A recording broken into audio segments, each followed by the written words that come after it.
Monday night raw के of air जाने के बाद क्या होता है, तो भाई यहाँ पर केविन ओवेंस एक प्रोमो जो है वो कट करते हैं और यहाँ पर भी वो बात करते हैं किस तरह से रेसलमेनिया के अंदर कम्पीट करना किसी भी सुपरस्टार के लिए भाई एक ड्रीम कम ट्रू होता है। और भाई लास्ट वीक उन्होंने ना सिर्फ इसमें कम्पीट किया बल्कि भाई इसको मेन इवेंट भी किया। तो भाई उन्होंने अपने और सैमी ज़ेन के बारे में कहा कि भाई ये एक ड्रीम कम ट्रू थी हम दोनों के लिए कि भाई हमें रेसलमेनिया को मेन इवेंट करने का मौका मिला। और उन्होंने कहा कि भाई रेसलमेनिया को मेन इवेंट करना है और रेसलमेनिया में कम्पीट करना ये ड्रीम कम ट्रू है। उसके अलावा भाई यहाँ पर आना ये सब कुछ एक ड्रीम कम ट्रू है और ये सब कुछ इसलिए है क्योंकि भाई यहाँ पर तुम सब लोग आते हो जो कि भाई हमसे इतने ज़्यादा प्यार करते हो। तो भाई इस तरह से यहाँ पर जो फैंस है भाई उनको यहाँ पर हंसी खुशी केविन ओवेंस ने भेजा है। अगली स्टोरी की तरफ बढ़ते हैं और भाई लोगन पॉल ने कॉन्ट्रैक्ट साइन किया है और जिसको भाई उन्होंने इस ट्वीट में यहाँ पर बताया कि भाई जो कॉन्ट्रैक्ट है वो रिन्यू हो चुका है। और भाई ट्रिपल एच का इसके ऊपर रिप्लाई भी आता है और उन्होंने कहा a proven superstar on the biggest stage, can't wait to see what's next for Logan Paul.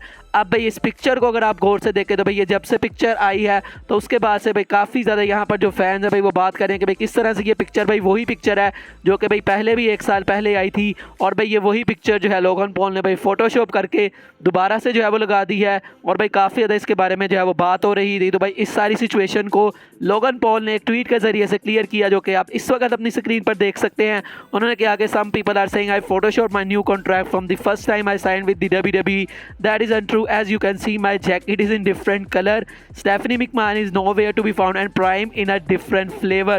लेकिन भाई यहाँ पर अगर आप देखें तो भाई जितनी आप ये सारी भाई चीज़ों की जो पोजीशनिंग है भाई वो आप देखें लोगन पॉल भाई डब्ल्यू के आगे जिस जगह पर खड़े हैं वो बिल्कुल सेम है। ट्रिपल एच के भाई दोनों हाथ की अगर आप लोकेशन देखें भाई बिल्कुल सेम है। कॉन्ट्रैक्ट जिस तरह से लोगन ने पकड़ा हुआ भाई वो भी सारा कुछ सेम है। सिर्फ यहाँ पर भाई कलर जो है उनकी जैकेट का है और येलो है और उसके अलावा भाई उनकी मतलब ड्रिंक का कलर सिर्फ चेंज हुआ है। लेकिन भाई मुझे यहाँ पर भाई वो वही पिक्चर लग रही है। तो भाई आप इसके बारे में क्या कहेंगे आप मुझे बता सकते हैं। ब्रे वाइट के बारे में बात करते हैं तो भाई ब्रे वाइट के बारे में एक जो है वो कह लें गुड न्यूज़ भी है और एक जो है वो बैड न्यूज़ भी है। तो भाई सबसे पहले हम गुड न्यूज़ की तरफ जो है वो कवर करते हैं। तो भाई यहाँ पर रिपोर्ट आ रही है कि भाई उनको जो है WWE ने भाई मतलब निकाला नहीं है, अभी भी उनके भाई काफ़ी चांसेस है कि वो बैकलैश के बाद या बैकलैश के भाई इर्द गिर्द वो हमें देखने को मिल सकते हैं। और भाई अगर हम जो है बैड न्यूज़ की बात करें तो भाई उनकी जो मसला है भाई उनकी अनडिस्क्लोज्ड उनको कोई इलनेस हुई है, मतलब कुछ पता नहीं है कि भाई उनके साथ इलनेस वाला कोई मसला है, लेकिन वो क्या है और क्यों है क्या हुआ है उनको भाई इसके बारे में कुछ कहा नहीं है, अभी कुछ रिपोर्ट नहीं है। भाई मैं पास में भी भाई उनके साथ इस तरह के मसले रहे हैं। तो बहरहाल भाई देखते हैं कि क्या होता है ब्रे वाइट के साथ। रोमन रेंज के बारे में बात करते हैं तो भाई रोमन रेंज की सेलिब्रेशन होने वाली है WWE की तरफ से। तो भाई मैंने आपको बताया था कि जो सऊदी में इवेंट है उसको भाई king of the ring and queen of the ring कहा जा रहा है। तो भाई अब उसका जो नेम चेंज है वो यहाँ पर हो सकता है दोस्तों। इसका जो नाम है अब वो नाइट ऑफ चैंपियंस होने वाला है। और ये चीज़ क्यों होने वाली है क्योंकि दोस्तों यहाँ पर जो रोमन रेंज है उनके 1000 डेज़ को WWE सेलिब्रेट करना चाहती है और उस सेलिब्रेशन की वजह से भाई इसका जो नाम है वो नाइट ऑफ चैंपियंस रखा जाएगा। और ये वो चैंपियन है भाई जिसकी वो रात होगी कि भाई जिसमें उसको 1000 दिन हो गए होंगे एज चैंपियन। तो भाई रोमन रेंज की वजह से अब इसका जो नाम है वो नाइट ऑफ चैंपियंस हो सकता है। तो भाई congratulations in advance to Roman Reigns. Roman Reigns की बात करें तो भाई 2 साल हो गए हैं इस मोमेंट को जो कि भाई आप देख सकते हैं रेसलमेनिया 37 से Edge versus Daniel Bryan versus Roman Reigns. भाई दोनों को जब उन्होंने स्टैक करके पिन किया था और भाई मुझे याद है ये वो पहला मैच था रोमन रेंज की रेन के बाद भाई जहां पर सब लोग कह रहे थे कि भाई जो रोमन रेंज है उनका रेन ख़त्म हो जाएगा और एज यहां पर न्यू यूनिवर्सल चैंपियन जो है वो बन जाएंगे। लेकिन भाई यहां पर जिस तरह से भाई ये मैच की एंडिंग हुई भाई वो देख के काफ़ी यहां पर मज़ा आया। और भाई आज 2 साल हो गए हैं मजीद और रोमन रेंज अभी भी भाई यूनिवर्सल चैंपियन है। तो भाई ऐसा सोचने में लगता है भाई कितनी देर हो गई है भाई रोमन रेंज यहाँ पर यूनिवर्सल चैंपियन है। तो भाई काफ़ी ये भी एक अच्छी चीज़ है। नेक्स्ट दोस्तों हम फिर से बात करते हैं अब लोगन पॉल के बारे में। तो भाई यार लोगन पॉल के बारे में वैसे काफ़ी ज़्यादा मेरे पास जो है वो अपडेट्स हैं। तो भाई लोगन पॉल की इनकम के बारे में बात करते हैं। तो भाई एज़ पर रिपोर्ट्स बताया जा रहा है कि भाई लोगन पॉल की जो इनकम है पर ईयर वो यहाँ पर $5 मिलियन है, जिसमें भाई 2 रेसलमेनियाज और उसके अलावा भाई कुछ प्रीमियम लाइव इवेंट्स। और भाई एक शॉकिंग चीज़ मैं आपको यहाँ पर बताता हूँ कि जो रोमन रेंज है भाई उनकी इनकम भी $5 मिलियन पर ईयर है, मतलब जो बेसिक उनको मिलती है वो यहाँ पर $5 मिलियन है। तो भाई यहाँ से अब पता नहीं भाई ये चीज़ सच है कि लोगन को भी इतनी मिल रही है या नहीं, लेकिन भाई जो रिपोर्ट्स के मुताबिक आ रहा है तो भाई इससे आप अंदाज़ा लगा सकते हैं कि लोगन भाई कितना पैसा यहाँ पर छाप रहे हैं WWE से और भाई उनकी वर्थ कितनी ज़्यादा है कि भाई उनको टॉप स्टार जो कि भाई टॉप चैंपियन है इस टाइम WWE का, फेस है WWE का, उसके जितने पैसे यहाँ पर उनको मिल रहे हैं। तो भाई आपका इसके बारे में भी अगर रिएक्शन है तो आप मुझे बता सकते हैं। डॉल्फ ज़िगलर के बात करते हैं। तो भाई डॉल्फ ज़िगलर ने रिसेंटली एक इंटरव्यू में रिवील किया कि वो यहाँ पर जो कर्ट एंगल है भाई उनको यहाँ पर मतलब उनके भाई वो हीरो हैं। और उन्होंने कहा कि भाई रेसलमेनिया में जब कर्ट एंगल का लास्ट मैच होने वाला तो भाई हम सबको नहीं पता था कि भाई कौन उसका जो है वो अपोनेंट होने वाला है। और भाई पहली दफ़ा मेरे जहन में आया कि शायद WWE यहाँ पर मुझे भाई कोई सिंगल्स मैच दे दे रेसलमेनिया में, और वो भी मेरे एक हीरो के साथ जिसको भाई मैंने जो है वो मतलब बचपन से जो है वो देखा। लेकिन जब ये चीज़ हुई तो भाई उन्होंने कहा कि जब बैरन कॉर्बिन को ये चीज़ मिली तो भाई मैं यहाँ पर काफ़ी ज़्यादा यहाँ पर जेलस हुआ। तो इस तरह से भाई जो जिगलर है उन्होंने रिवील किया कि भाई कर्ट एंगल उनके हीरो हैं और वो उनको फेस करना चाहते थे एट रेसलमेनिया की ही बात हो रही है। तो भाई रेसलमेनिया 40 के बारे में बात करते हैं। तो भाई इसका मेन इवेंट क्या होगा। रिसेंटली दोस्तों जो हमारे सेथ फ्रीकिन रॉलिंस है भाई वो ESPN के साथ एक इंटरव्यू में आए थे, जहाँ पर भाई उन्होंने यहाँ पर बात की कि भाई यहाँ पर मैंने जो रोमन रेंज है भाई उसको मतलब कितनी दफ़ा भाई उसके साथ मैं मिल चुका हूँ, मतलब कितनी दफ़ा मैंने उसको कम्पीट किया है। लेकिन भाई अगर हम उसकी रेन के बारे में बात करें तो भाई मैंने सिर्फ उसके साथ एक ही दफ़ा में जो है वो मतलब मैच किया है, सिंगल्स मैच भाई हम एक दफ़ा ही रहे हैं।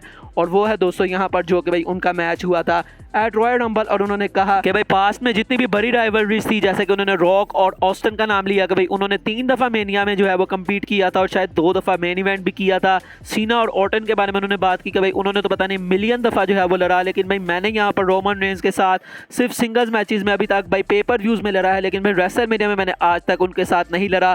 तो यहाँ पर भाई उन्होंने यहाँ कहा कि भाई मैं रोमन को फेस करना चाहूँगा। और उसके अलावा भाई रोमन से भी इसके बारे में पूछा जाता है तो भाई यहाँ से उन्होंने भी भाई सेथ रॉलिंस का नाम लिया कि भाई सेथ रॉलिंस के साथ हमेशा ही मेरी हिस्ट्री रहती है, भाई शील्ड वाला चक्कर हमेशा ही रहता है। तो यहाँ पर भाई दोनों ने यहाँ पर अपनी ख्वाहिश जाहिर की है कि दोनों एक दूसरे को फेस करना चाहते हैं। तो क्या ये हमें रेसलमेनिया 40 में देखने को मिलेगा? अगर भाई मिल गया तो भाई काफ़ी यहाँ पर ये भी मज़ेदार होगा।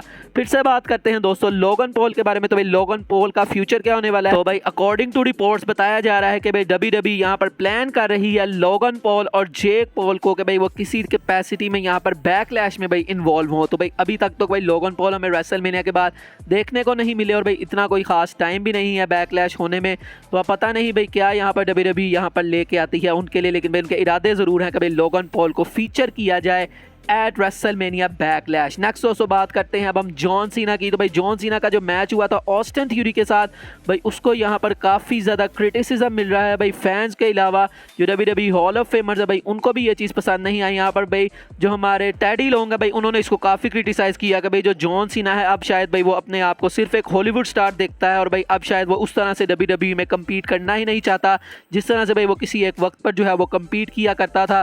तो उन्होंने यहाँ पर कहा कि भाई इंसान चाहे जो मर्जी हो जाए भाई वो जितने भी यहाँ पर हॉलीवुड में भाई चला गया है ठीक है अच्छी बात है, लेकिन भाई उसको ये चीज़ याद रखनी चाहिए कि भाई वो यहाँ पर किस चीज़ से उसने यहाँ पर शुरुआत की थी। तो बेसिकली भाई उनका यहाँ पर कहने का मतलब था कि भाई जॉन सीना के जो मैच है भाई अब वो बोरिंग होते हैं। जॉन सीना अपनी बॉडी को ज़रा भी ऑन द लाइन नहीं मतलब रखते और बिल्कुल भाई सेफ साइड यहाँ पर लेके चलते हैं और इस वजह से भाई उनके जो मैचेज़ हैं वो यहाँ पर बोरिंग होते हैं। तो इसलिए भाई यहाँ पर जो टेडी लोंग है भाई उन्होंने काफ़ी ज़्यादा यहाँ पर नेगेटिव चीज़ें इसके बारे में बोली। उन्होंने कहा कि भाई जॉन सीना जो है भाई काफ़ी बड़ा सुपरस्टार है, मैंने उसको देखा है कि भाई वो अपनी पीक पर किस तरह से काम करता था, लेकिन भाई अब जब मैं देखता हूं तो भाई मुझे साफ ऐसा लगता है कि भाई उसका ज़रा भी इंटरेस्ट नहीं है WWE में और वो सिर्फ भाई मतलब कि सिर्फ टाइम पास करने भाई यहाँ पर आता है, इसके अलावा भाई उसका कोई भी मतलब नहीं होता। तो भाई टेडी लोंग के इन कमेंट्स के ऊपर आपका क्या कमेंट है भाई आप मुझे इसके बारे में भी कमेंट सेक्शन में बता सकते हैं। बढ़ते हैं दोस्तों आज की फाइनल स्टोरी की तरफ और भाई वो भी यहाँ पर जुड़ी है 16 time world champion John Cena के साथ। तो भाई रिपोर्ट यहाँ पर आई है भाई रूमर है भाई ये प्योर मतलब कोई यकीन नहीं है भाई इसमें अभी तक कुछ, लेकिन भाई बताया जा रहा है कि भाई अर्ली टॉक्स हैं भाई WWE के अंदर कि जॉन सीना यहाँ पर किंग ऑफ द रिंग का जो PPV है भाई वहाँ पर कम्पीट कर सकते हैं। अब भाई ये प्योर रूमर है भाई कोई इसमें पक्की चीज़ नहीं है। तो वैसे अगर जॉन सीना आते हैं भाई वैसे फ़ायदा कोई नहीं है भाई, आ भी जाएंगे तो भाई मैच तो उन्होंने हारना ही है यहाँ पर। तो भाई आपको क्या लगता है कि यार जॉन सीना भाई किंग ऑफ द रिंग में यहाँ पर आएंगे? अभी भाई उनके जो भाई शेड्यूल है भाई वो सारा कुछ देखा जाएगा और उसके बाद शायद जॉन सीना में देखने को मिल जाए at King of the Ring pay per view at Saudi Arabia. तो भाई क्या आप उनको देखना चाहेंगे या आपको लगता है भाई हारना ही है? तो भाई ना ही आए तो बेहतर आप मुझे बता सकते हैं। बाकी आज की वीडियो यही तक थी, अच्छी लगी हो तो लाइक ज़रूर कर दीजिएगा और चैनल को सब्सक्राइब लाजमी कीजिएगा। मिलेंगे नेक्स्ट वीडियो में, तब तक के लिए अल्लाह हाफ़िज़।